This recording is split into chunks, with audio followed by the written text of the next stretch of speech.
L'heure qui sonne.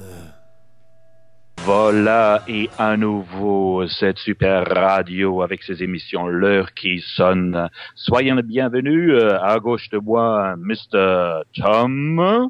Lawless, un vrai anglais en commange. Et à mon côté, à mon droite, je trouve Monsieur Marcus Bausch. Un vrai allemand en commange. Et en face de nous, à la technique, recording et all d'autres choses, it's Lucie. Voilà, c'est bien moi, comme toujours, à la technique à côté de vous, plutôt. Ouais. Donc bonsoir à tout le monde, à tous ceux qui nous écoutent, et bienvenue à l'émission. Je vous rappelle au début, d'abord, que notre site, c'est bien l'heurequisonne.com. Donc n'hésitez pas à aller voir si jamais vous entendez des trucs que vous ne comprenez pas trop. Voilà, allez voir sur ce site et vous allez tout comprendre. Voilà, sur la page des émissions, sur notre page d'émission d'aujourd'hui, tu vas trouver une boîte pour laisser les messages et qu'on va essayer de répondre au même moment. Voilà, mais Marcus, il faut dire la vérité, tu n'es pas exactement à côté de moi dans le studio, n'est-ce pas? Ah ben non, malheureusement pas, je peux même pas te sentir, Tom, mais je peux te sentir autrement. Hein. Oui. Et puis je suis en Dordogne et on utilise cette super technique de l'ordinateur pour se brancher. Puis je suis en Dordogne où il y a les sensations vers les grottes, vers cet paradis, peut-être paradis perdu, là où il y a des anciennes rayonnements de terre. Et puis, justement là, Tom, je te demandais, est-ce qu'on a déjà fait notre News of the Space? Non, Spicy News as encore, mais on va faire là maintenant. C'est une autre semaine assez intéressante. Après l'émission la semaine dernière, on avait quelques flares, 6 flares, et un flare qui vient de le soleil, mais ça ne durait pas longtemps. C'est arrivé jusqu'au 13 octobre, et après ça, depuis là, c'est assez calme, il faut dire. Il n'y a pas beaucoup d'activité, mais par contre, il y a beaucoup de taches solaires. Par exemple, en ce moment, en face de la Terre, on est à 8 taches solaires qui est visible de notre côté, et que aucune, pour le moment, on voit les flares sur la Terre. C'est le soleil est rond, un peu comme un joli chat, quoi. Et que, voilà, il n'est pas très, très actif, le soleil, mais c'est intéressant parce que la semaine dernière, on avait parlé de les ex-flares qu'ils avaient sortis juste après notre première émission, et qu'après, on avait pas mal de tremblements de terre et des activités sismiques dans le monde, et aussi des activités de volcans. Et que cette semaine, c'est complètement différent. C'est à l'envers. On commence à voir l'image, le miroir, si tu veux, de l'activité solaire sur notre Terre. Et qu'on va regarder vite fait. N'oublie pas que toute information qu'on donne aujourd'hui, c'est trouvée sur notre site. Alors, il faut juste aller là, sur la page d'émission. Mais toute activité niveau tremblement de terre, autour de le 13 d'octobre, on avait un grand tremblement en russe. Et que c'est rare, il faut dire. C'est une nouvelle faille qui commence à ouvrir peut-être. En russe, et que après, c'est quoi, c'était 6,7, et après on avait quelques 2,6, un 6,2 et un 6,8, je crois. Tu veux dire, c'est le level de Richter, là, c'est la magnitude. La magnitude de tremblement, oui, exactement. Merci Marcus, ouais. C'est le fort de la puissance de le tremblement de terre. Et que on peut en entendre, hein, même ici dans la Pyrénées, on sent de temps en temps les petits tremblements de terre qui est autour de 3 et 4 maximum. Mais quand on est un 6, normalement, on sent bien, hein, comme au Japon et tout ça, qu'il avait un tremblement de terre de 9. Mais depuis... Donc, oui, vas-y. pour dire, on a un peu un repos là maintenant. Ça veut dire les esprits vont se calmer un peu. Ouais. Dirais ou ça veut que ah non, c'est que ça va continuer encore plus fort et que ça vient dans des ondes ou c'est quel rythme, est-ce qu'il y a quelque chose à savoir là au-dessus? Mais tu te souviens quand dans la première mission, on parlait de la respiration de l'espace et que le Soleil, il fait exactement pareil. Il y a des moments qu'il est très fort, très actif. Il est le moment qu'il est en repos. Même dans un moment de forte activité solaire, il peut en avoir les journées qu'il est un peu en repos. Mais le Soleil, il est très actif, mais il n'est pas en train de voir des vents solaires dans notre direction. On est épargné pour le moment. Et que, comme je disais, on voit ça bien avec le tremblement de terre. L'autre chose, il faut que je dise, tu te souviens, Marcus, la semaine dernière, j'ai parlé de l'île d'Espagne, là, qui avait beaucoup de tremblements de terre. Mais 2 jours après l'émission, il commence à avoir les éruptions dans le volcan, en dessus de la mer. Et que là, maintenant, je crois que c'était le 18 octobre, on commence à voir former en dessus de la mer une nouvelle partie de l'île qui commence à naître. Tom, ça va quand même pas être notre émission qui provoque tout ça. Ah ben, je crois que c'est toi, Marc. C'est pas l'émission totale. Mais c'est comment c'est les ondes un peu partout, hein, dans tout le monde. Je crois que ça commence à augmenter, hein, la conscience. Est-ce qu'on peut constater qu'il y a un mouvement généralisé autour de notre globe? Bah, quand on voit l'occupation de Wall Street et compagnie, c'est comment ça fait après la révolution des Arabes en printemps. On commence à comprendre qu'il y a une conscience collective qui commence à se mettre en place. Hein. Il faut que les banquiers font leur propre révolution maintenant aussi. Hein. Ouais, le truc c'est que il faut pas résister le changement. C'est tout bêtement, ça va créer pas mal de dégâts si ça c'est le cas. Mais c'est chacun son choix dans la situation. On peut pas choisir pour les autres. Mais j'espère aussi que chacun sa petite. Ouais, chacun son petit chose à mener à la fête. On peut dire. Voilà, et que voilà, les autres activités, juste pour couvrir vite fait, les volcans, il y a très peu d'activités de volcans dans le monde. Il y a aussi les volcans qui sont mis en éruption depuis le début de l'année, par exemple en Chili, qui commence à donner beaucoup de cendres dans la terre, dans l'air, et que ça arrête beaucoup des vols, les vols des avions dans le Sud-Amérique.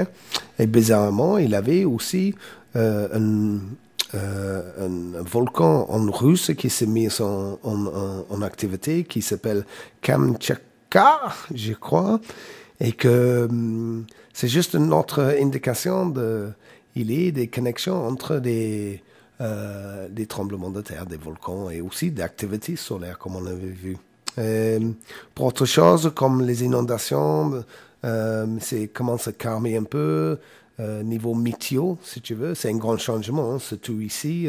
Comment ça fait la température commence à tomber. Il avait même la neige qui est tombée sur la montagne hier soir. Et il est bien couvert. Hein. C'était magnifique ce matin. J'ai regardé hors de ma fenêtre de la roulotte et c'était toute la chaîne avec la neige fraîche rose, le soleil qui s'élevait. C'était magnifique. Je suis content que tu aies vu parce que quand tu étais parti là en Dordogne, j'étais peur que tu n'aies pas vu le premier couvert de la neige. Non, on est parti ce matin à 11h, donc tout était là. Ok, mais niveau météo, à part de la neige qui tombe sur le Pyrénées, dans le Thaïlande, on a toujours le problème avec les inondations qui commencent à vivre à Bangkok. Il faut dire que c'est beaucoup de l'eau qui est tombée, qui commence à descendre de la montagne et que Bangkok, maintenant, il commence à être bien en dessus d'un peu de pression pour l'eau, quoi. Et qu'apparemment, il y a 9 millions de personnes qui sont déplacées quand même. Ouais, mais ils sont quand même habitués à l'eau. Pour te dire, en Thaï, je connais un peu. Ban, ça veut dire le village, et Kok, ça veut dire le river. Donc, mais voilà. ils ont bien touche à touche avec l'eau. Hein. Ah, mais voilà, ils ont bien compris. L'autre chose qui s'est passée, c'est dans le Guatemala, il y a aussi les inondations, mais avec pas mal de glissements de terrain, de choses comme ça qui s'est passé aussi cette semaine. Mais en généralement, il faut dire que c'est un peu calme. Mais je vais mettre sur le site, que c'est peut-être ça va intéresser notre auditeur, un, un lien pour aller pour télécharger un programme qui donne le globe avec les tremblements de terre, ses puissances et tout ça, qui se passe dans la semaine qui est juste passée, quoi. Ça veut dire que c'est une bonne moyenne pour suivre des tremblements de terre live, actuels, quoi. Pour suivre, mais Tom, est-ce que tu as aussi une bonne adresse pour nous donner de bonne humeur et moins de catastrophes? Qu'est-ce qui se passe positivement sur cette terre? Ouais, positivement sur cette terre, bien sûr, moi personnellement, je trouve l'occupation de Wall Street très positive quand même. Personnellement, tout simplement, c'est parce que les gens ils commencent à prendre conscience que il faut être proactif dans la vie qu'on mène et que il faut être proactif dans le sens large, pas juste dans le petit sens, quoi. J'ai une sensation similaire. Je peux capter un peu des ondes que ça commence à bouger, quelque chose que s'éveiller. Ce n'est plus des protestes contre ou pour avoir un peu toujours plus. C'est carrément la vue que ça ne peut plus continuer comme ça. Ouais, tout à fait, ouais. Non, mais je crois on est arrivé à la fin de le rouleau, quoi. Quelque part. Et Ouais. il faut peut-être vider les fosses. Mais les choses positives, il est toujours des choses positives dans le monde. Et que on va finir avec cette news report, avec un moment positif, avec Playing for Change, parce que il y en a des actions. Nous, on avait choisi un peu ça, juste parce que c'est fun, c'est fait un peu de musique qui allait avec. Mais n'oublie pas, Playing for Change, c'est aussi là pour essayer d'aider les gens localement dans les situations assez précaires et on fait tous partie de la même équipier dans le même bateau. Hein, et personne qui va échapper, alors c'est mieux que tout le monde va bien, quoi. Alors, aujourd'hui, on est très content parce qu'on est un invité génial, s'appelle Nassim Haramein. Et là, on est vraiment très, très content. Ah oui, exactement. Moi, si je ne me trompe pas, je crois que c'est son premier interview en français. Et Wow. que c'est un super physicien et qu'il fait son théorie sur le théorie universelle. Et ils ont produit son papier, le Schwarzschild Proton, et qu'il y a une façon d'approcher le physique spéciale, il faut dire, et très touchable par tout le monde. Et que c'est très facile pour les gens qui n'ont pas compris l'école, le physique, et qu'ils peuvent s'approcher des grands sujets avec une très bonne ease. Alors, on va dire bonsoir Nassim. Bonsoir Nassim. Bonsoir, merci de m'avoir. Ah, mais merci pour accepter l'invitation pour l'heure qui sonne. Merci beaucoup d'être là. Ah, ben c'est chouette. C'est mon premier interview en français, alors je vais essayer de pas trop Trompé. me tromper sur les mots. Oui. Voilà, mais n'inquiète pas, tu es entouré les gens qui... je suis anglais, Marcus il est allemand, et que toi tu es Suisse français ou Suisse canadien, c'est ça? Oui, je suis français, je suis né à Genève et j'ai habité au Québec longtemps. Ah oui, voilà, c'est pour ça, ça s'est fait la connexion. Alors, avant qu'on attaque, je veux juste te demander quelque chose. J'ai entendu qu'il y avait beaucoup de tremblements de terre en Hawaï ces derniers jours. Est-ce que tu as entendu que les choses se mettent en activité, le volcan se met en activité ou quelque chose? Non, on n'a pas eu de tremblement de terre ici à Kauai. Ah, Mais pas des tremblements de terre qu'on a sentis en tout cas. d'accord. Mais il y a souvent des tremblements qui sont dus au mouvement de la lave sur la grande île d'Hawaï. Ah, d'accord, ça doit être ça, mais parce que ils en avaient beaucoup de tremblements de terre le dernier jour. Hein. C'est pour ça que j'ai demandé. Alors, Ah oui.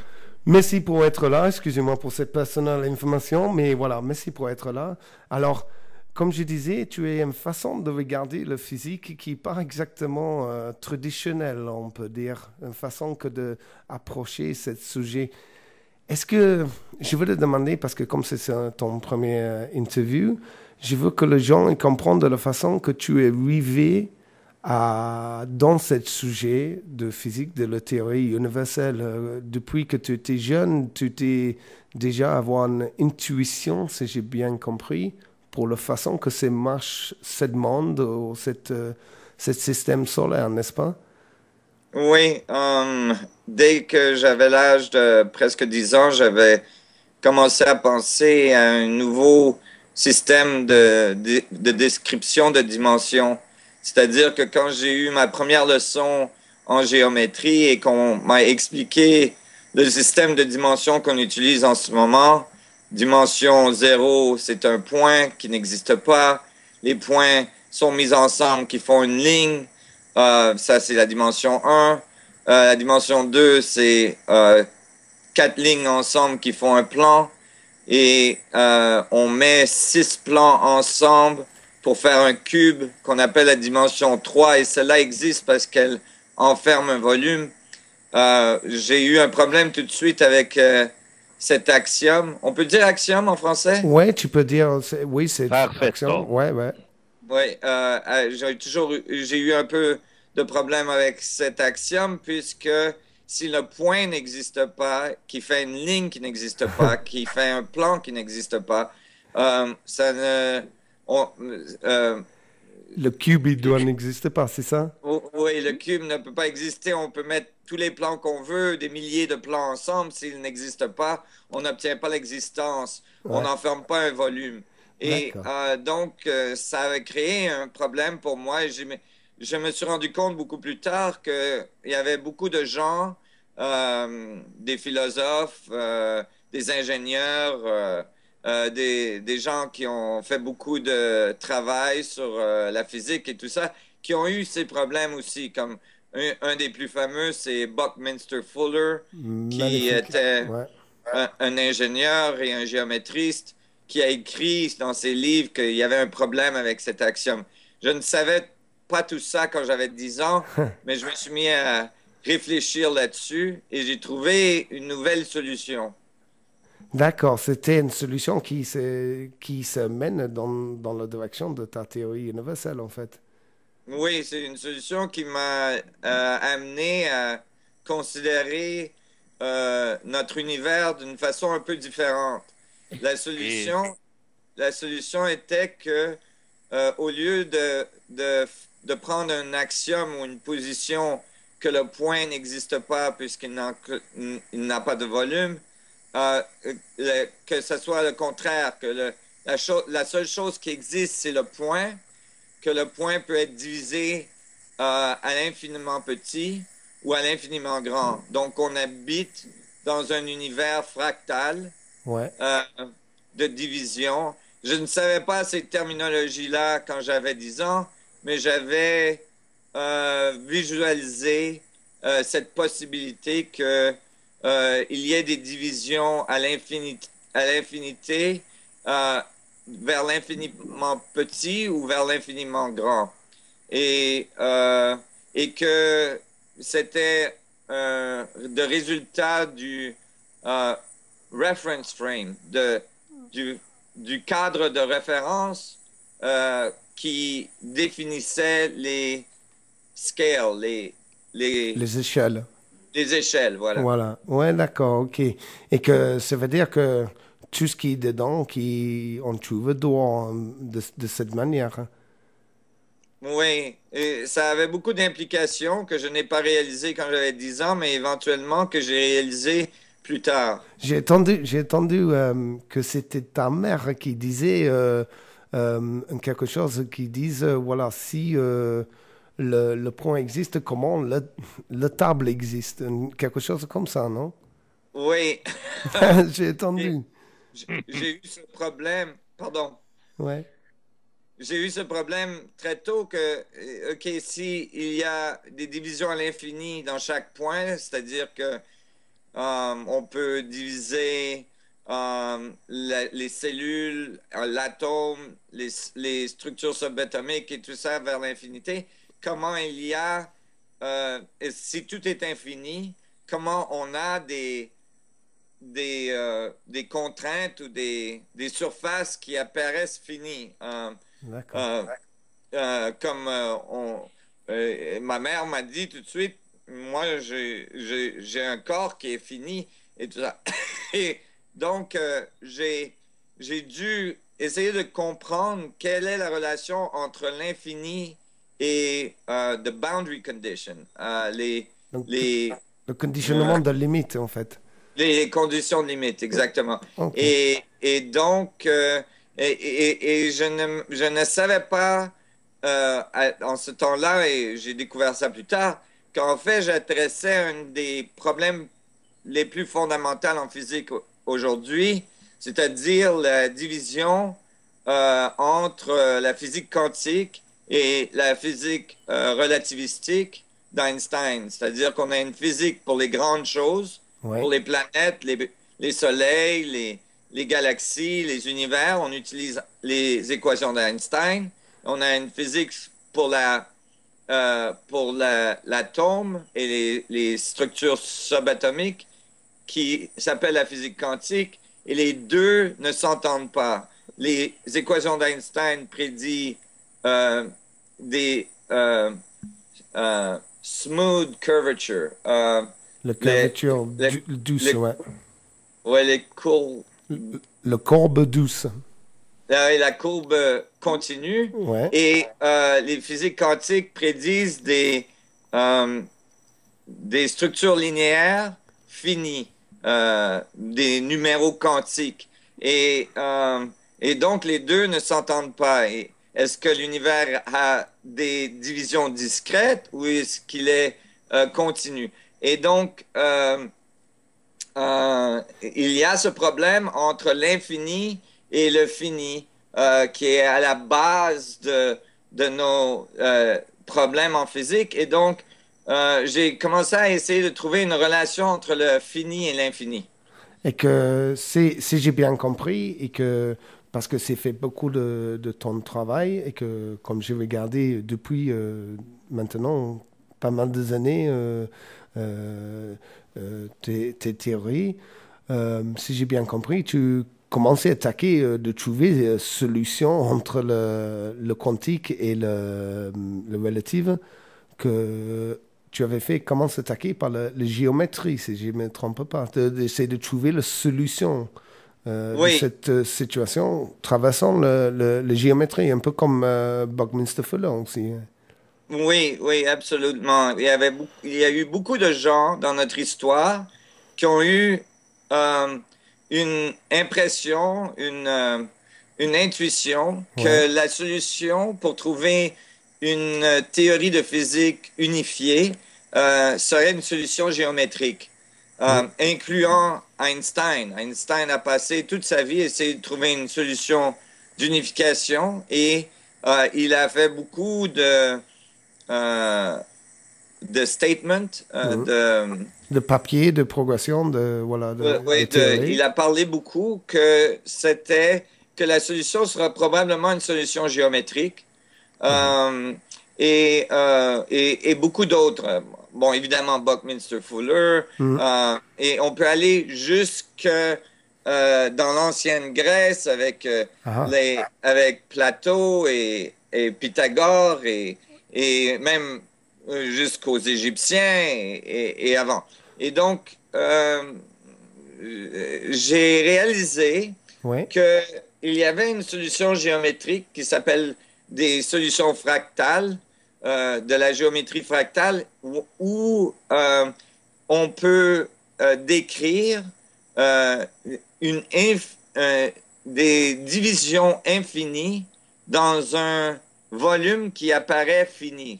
C'est-à-dire, si je dis un exemple simple, si on fait un cercle sur une feuille de papier, on met un triangle équilatéral dedans, on en met un renversé pour qu'on ait comme une étoile de David dans notre cercle, et là on fait des petits triangles au chaque coin de notre étoile, on obtient des plus petites étoiles de David. On peut faire d'autres triangles sur 16 étoiles. On obtient encore des plus petites étoiles de David et continue et continue. Et on peut faire ça à l'infini. On n'arrivera jamais à la fin. Mais on n'excédera jamais le premier cercle avec lequel on avait commencé. Donc, dans un volume qui apparaît fini, on peut mettre de l'information à l'infini.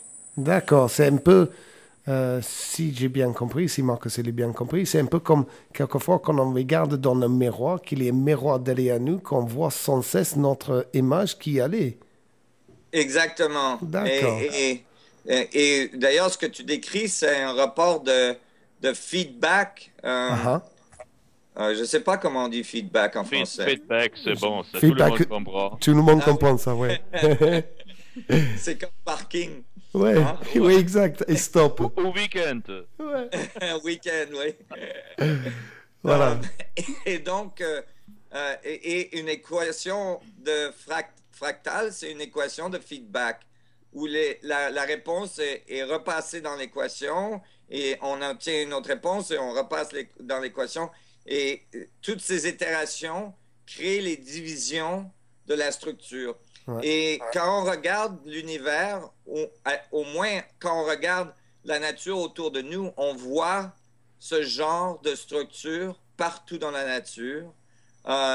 Et ça nous donne des indices que c'est probablement de la façon que l'univers fonctionne. Et à partir de là, donc, j'ai commencé à décrire les structures de l'atome et les structures de notre univers de façon un peu différente de la façon desquelles ils sont décrits aujourd'hui dans la physique standard. Ouais. Et dans le dernier papier que j'ai écrit, qui n'est pas publié encore publiquement, c'est-à-dire il a passé les premiers niveaux de peer review. Oui, mais il n'est pas dans le public en ce moment.